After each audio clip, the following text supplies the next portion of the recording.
Okay, so at the center of our story is this emperor. And this guy, well, he's not exactly famous for being a great ruler. Nope. He's known for his overwhelming vanity, that's just an excessive admiration of his own looks, and his extravagance, meaning he spent way, way too much money. Seriously, he cared more about getting new outfits than actually running his kingdom. So, into this world of fluff and fashion, two strangers show up one day. And these aren't just any travelers. They're sharp, they're clever, you could say they're pretty shrewd. They march right into the palace and claim to be master weavers, but with a skill that's so rare, it sounds almost impossible. And oh, they are confident. They get in front of the emperor and lay out their incredible sales pitch. Imagine them saying something like this. Your Majesty, the fabric we weave is not just exquisite, extremely beautiful and refined, it's also enchanted. You see, it stays invisible to anyone who is incompetent, lacking the skill for their job, or just plain unworthy of the position they hold. What a trap. So he doesn't waste a second. He calls the weavers back, and in his most pompous voice he declares, "Begin your work immediately. I'll reward you lavishly," meaning very, very generously, as long as you deliver what you promised. And just like that, the con is on. So what do our clever weavers do? They set up these huge, empty looms and start working. They're moving their hands, miming the actions, pretending to weave this incredible fabric. But of course, there's nothing there. After a while, the emperor gets curious and impatient, so he sends his most senior minister, his right-hand man, to go and check it out. Okay, so the minister walks in, all important, ready to inspect the work, and he sees nothing. Absolutely nothing. A sudden feeling of consternation, that's a mix of anxiety and confusion, just washes over him. His heart probably drops. He's thinking, wait, does this mean I'm unfit for my job? Am I the fool? The fear of being exposed is just crippling. So he's got a choice, right? Admit he sees nothing and risk everything, or lie. And you know what he does? He chooses to save his own skin. He puts on his best fake impressed face and says out loud, "What a magnificent fabric! It's just strikingly impressive. The craftsmanship is like nothing I've ever seen." And there it is, the first thread of the big lie. The minister goes back and gives this glowing report to the emperor, using such eloquence, really persuasive speech, that everyone is convinced. So another official gets sent. Same thing happens. He sees nothing, panics, and then just echoes the same praise. The deception is getting bigger and stronger. Finally, the big moment arrives. The emperor himself, surrounded by his court, goes to see this legendary cloth. He strides into the room, full of expectation, and then, bam!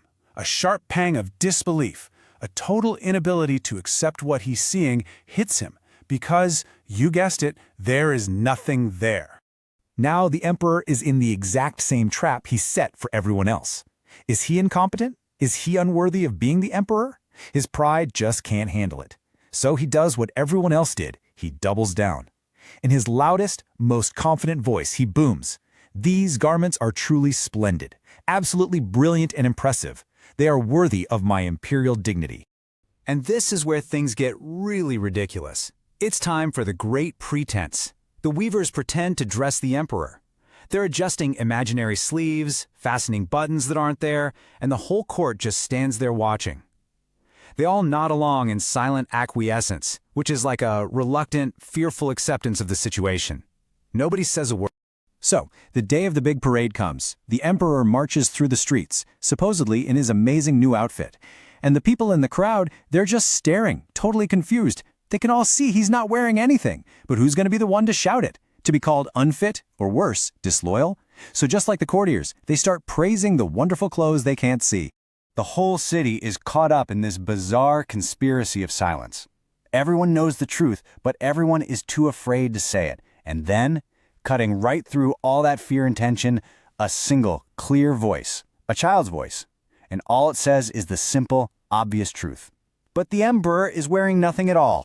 That one little comment, that moment of pure innocence and honesty, it's like it breaks a spell. At first you hear whispers rippling through the crowd. Then the whispers get louder, and soon everyone is saying it, passing it along. The child is right. The emperor has no clothes. The whole illusion just shatters. And the emperor? Oh, he heard it. He knew it was true. He must have felt intensely mortified, just deeply, deeply ashamed and embarrassed. The whole city now sees him for the fool he is.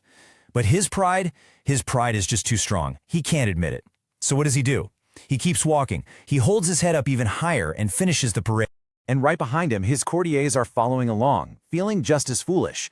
They're stuck with the heavy weight of their own cowardice, their total lack of moral courage.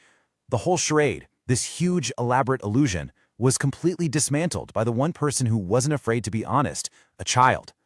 So, what's the moral of this whole crazy story? Well, there are a few big ones. For one, too much pride can literally make you blind to what's right in front of you. And the fear of what other people think. It can make us stay silent when we really need to speak up. But the biggest lesson is that honesty, even from the smallest, most powerless-seeming voice, has the incredible power to break the spell. Truth, even when you try to hide it, always finds a way out. And that really brings us to the final point, something for you to think about.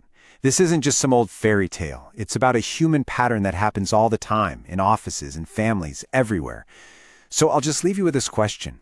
When was the last time you saw silence let a lie get bigger and bigger?